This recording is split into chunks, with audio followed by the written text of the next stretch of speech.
ҳунари табақтарошӣ миёни халқи тоҷик аз маъмултарин ҳунарҳои суннатӣ маҳсуб меёбад.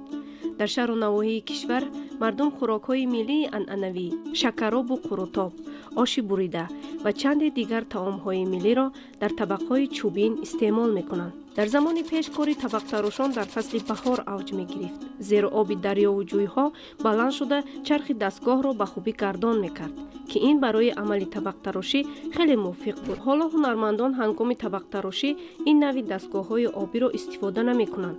ҷойи онҳоро дастгоҳҳои барқӣ ишғол намуда, кори устоҳои табақтарошро хеле осон кардааст.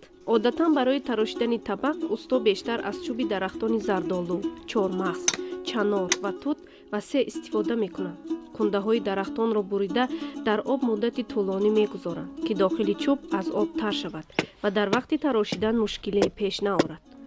усто кундаҳои ҳаҷман калони 40-50 сантиметраро бо табар ду пора карда бо асбоби махсус яъне теша онро суфта месозад. вақте ки табақ бо тамом суфта гардид, шакли муайянро гирифта, онро дар дастгоҳи ҳарротӣ насб мекунанд.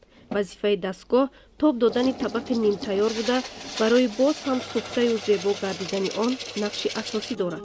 барои ба осонӣ давр задани табақ усто бо олоти махсус яъне качкорт гирди онро дошта меистад ва сипас ба оро додани табақ шурӯъ мекунад.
мо гурӯҳи эҷодии барномаи эҷод баҳри муаррифии ҳунарҳои мардумӣ ба шаҳру навоҳии вилояти хатлон аз ҷумла ба ноҳияи муъминобод сафар намудем.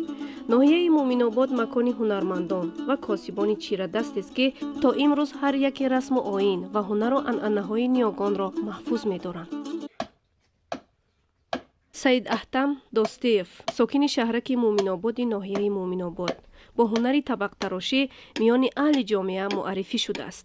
ӯ ҳунари табақтароширо аз падару бобояш омӯхта, ин ҳунарро ба фарзандонаш ёд медиҳад. табақтарошӣ ҳунари нозук буда, на ҳар кас аз уҳдаи омода намудани ин нави ҳунар мебарояд.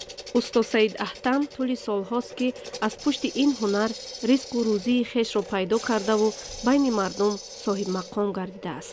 табақу қошуқҳои омода намудаи ӯ солҳо боз хони пурнозу неъмати мардумро зеб медиҳад. ин касб мероси бобогии моае.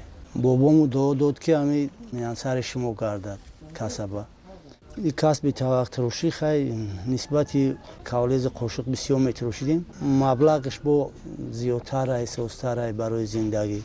таваққое ки ҳозир мо тайёр кардагем асоси чӯи чормағзае. ҳамин аз ҳамадам хуб ҳамин чӯи чормағз мешавад, чӯи қарағош мешавад. нисбати наи чӯи сафед ҳамаи халқ ҳамин чӯи чормағза талаб гӯрад. агар не ки не ҳамин чӯи мисол чанор ҳамаи дигар чӯҳам метарошем мо, не ки ҳамин чӯра бисёртарги мардами ҳамин ноҳияи мо ҳаминра талаб дорад. касби мо фарзандон ҳозир як 3 каси шиёд гирифтагӣ метонанд мекунанд. хай бо мара ёрдам мекунанд. усто саид аҳтам аз он хурсанд аст, ки ҳунарашро писаронаш омӯхтаанд ва шогирдони зиёде идомадиҳандаи касби ӯ ҳастанд, ки дар оянда ин ҳунари аҷдодиро боз ҳам рушд дода ба ояндагон ба мерос мегузорад. маҳсули дастони усто саид аҳтам дар бештари намоишгоҳҳои ватанӣ ба маърази тамошо гузошта шуда, меҳмонон аз тамошои табақҳои зебои аз чӯби чормағз сохта шудаи ӯ дидан мекунанд. аз нозукӣ ва сиру асрори ин ҳунар аз усто пурсон мешаванд. барои пешбур ва муаррифии бештари ҳунарҳо талошҳои устоҳои ҳунарманд хеле шоиста аст. инсонро пеш аз ҳама касбу ҳунараш дар зиндагӣ соҳибмақому соҳибэҳтиром мегардонад. имрӯзҳо таваҷҷӯҳ ба ҳунарҳои мардумӣ афзуда аст. ҳар нафаре мехоҳад аз ин шоҳкориҳои мероси ниёгон дида намудаву аз асрори ин ганҷи ниёгон бархурдор гардад. чӯи чормағз вақте ки метирошиш ҳамин ду тарафи ҳамин чӯ камтар хеле сурати маҳтовори сияӣ дора. азбаски дар таркиби ҳамин чӯи чормағз моддаи химиявиётай амира баъд коркард мехӯрада. вақте ки метирошиш полни сафедаю баъди коркард хӯрд дар катов ҳамин хел мепартӯй мобайни як ҳафта ду ҳафтада сиёҳ мешаванд ҳамин хел ки дига бугӯй ки сафед мешавад дига намешавад, безарар мешавад, ба зеб мешавада, ба сифат мешавад. баъди ҳамун да истодан ҳамин шираи ҳамин чӯ мебироя дига айнаи каф рафтанаш эмин мехӯрад. ҳунармандон дар эҷодкориҳои худ аз рамзу усули гузаштаву имрӯз истифода намуда ҳунарҳои доштаашонро дар зиёд намоишгоҳҳо ва маърази тамошо гузошта миллати тоҷикро дар арсаи байналмилалӣ муаррифӣ менамоянд.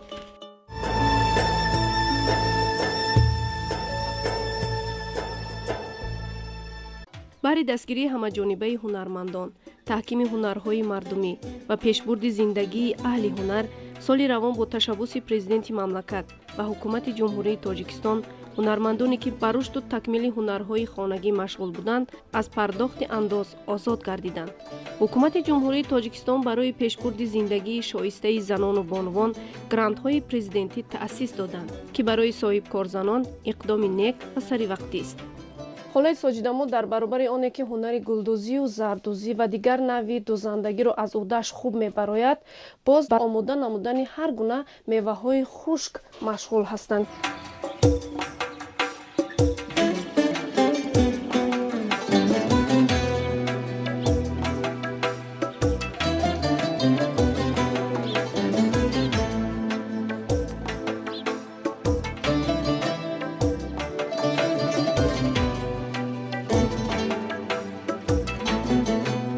соҷида асоева яке аз занони муваффақ ва ҳунарманди деҳаи момандиёни ноҳияи муъминобод гирандаи гранти президентӣ мебошад ки бо як иқдоми наҷибона бонувони хонанишинро ба амали хушконидани меваҳои гуногун аз ҷумла олуболу, себ, зардолую шафтолу ҷалб намудааст. ҳамарӯза бонувон дар хонаи ин зани ҳунарманд ҷамъ гардида аз меваҳои хуштаъми ватанӣ хушкмева, шарбату мураббо омода сохта ба бозори ноҳия ва вилоят барои фурӯш пешниҳод мекунанд. муддати нака 15 сол зиёд меша ки ман хеле соҳибкор ҳастам. хеле шукрона мекунам ай кори худам бисёр хурсандам. сарбаландӣ ай меҳнатай. вақте ки ҳамин сарвари давлата ҳама вақт дар ҳамин телевизор ки тамошо мекунем беҳад мо хурсанд мешем. одаме ки агар ҳамун сарвари давлата маслиҳатош ай телевизор гӯш кунаку ба ҳама чиз муваффақ мешава. барое ки ҳама вақт дар ҳама раи ободӣ ва созандагӣ ва ҳамё гап мезана. хеле мо аллакай соҳибкор ҳастем. фарзандома ҳамаша ай рӯи ҳамин соҳибкорӣ ва ай меваҳои хушка гиёҳҳои шифобахша маҳкам кардани банкҳо зиндагимон мерава. дар хушконидани меваҳо ин зани ҳунарманд эҳтиёткор буда захираҳои тобистонаашро дар зимистон бастабандӣ мекунад. меваҳои хушк, шарбату мураббои омода намудааш то ба хуҷанду хоруқ ва ҳатто ба хориҷи кишвар мерасанд. айни ҳол ин бонуи ҳунарманд ба омода намудани консерваи меваю сабзавот машғул буда гулу гиёҳҳои табобатиеро ки ӯ дар шароити хона мехушконад харидорони зиёде доранд. меваҳои хушконидааш ба талаботи бозори дохил ва хориҷ ҷавобгӯ буда бо сифат ва аз ҷиҳати экологӣ тоза мебошад. самараи чунин заҳмату талошҳо буд ки ин зани меҳнатдӯст борҳо бо сертификату диплом ва ифтихорномаҳо сазовор гардидааст. маҳсулоти мо ҳама вақт харидори худша дора. барои ҳисоби экологӣ тоза ҳай маҳсулоте ҳастае ки ягон дору ягон қисқати моира қоқ намекунем. мо ҳама вақт ира ба сифат тоза аввал меваро шусташӯ мекунем, بعد در امو دستگاه مخصوص داره بعد روشون به دوکا میپیچونیم. بعد امو تازه در جای سایه جای نمی و خشکنی داریم.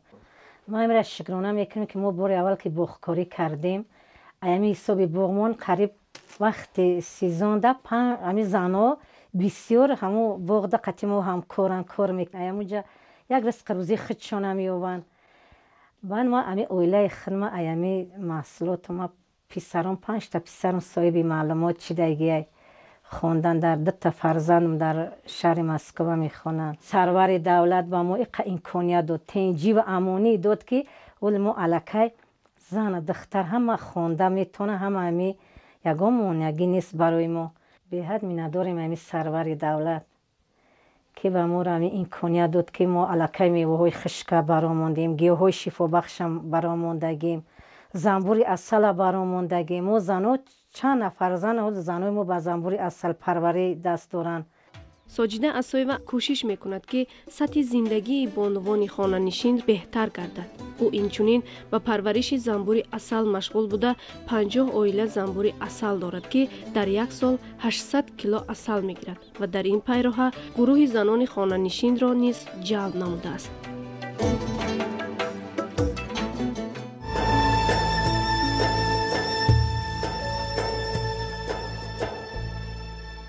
با گیاهای شفا بخش با محصولات قوق همه زنای ما امی چیز دسترس ما میکنیم. خیلی محصولات ما به حد بزرگ خرید خودش داره. خیلی میره شکرانه میکنیم که امی سرور دولت برای ما راه گشوده کرد. برای ما ای گرانت های پرزیدنتیش به ما را دسترس کرد. و روزای نزدیک کارخانه دوزندگی سر لباس کودکان امی کودکای قشلاق مکتب ای دیگر جاها را میتونیم که بدوزیم. ساجیده اسایوا در آینده نیت دارد که کارخانه دوزندگی تأسیس داده دختران بی‌کسب را به کسب آموزی جلب نماید. محض استقلالیت دولتی بهر احیای هنرهای مردمی شرایط مهیا نموده جهتی رواج و به جهانیان معرفی گرداندن هنرهای اجدادی امکانیت فراهم آورد. هنرهای مردمی و نوعهای گوناگون آن در حیات بانوان ناحیه مومن‌آباد جایگاه خاصه داشته در سطح بسیار هم نظررس رشد و نمو می‌کند. سهم زنان و بانوان در آبادی و نگاه داشتن این هنری اجدادی خیلی بارز است. با تأسیس کارخانه و سیخ‌ها و کورس‌های بازآموزی زنان هنرمند با جای کار دائمی تامین گردیده هنرهای قدیمی ملت تاجیک رشد می‌یابند.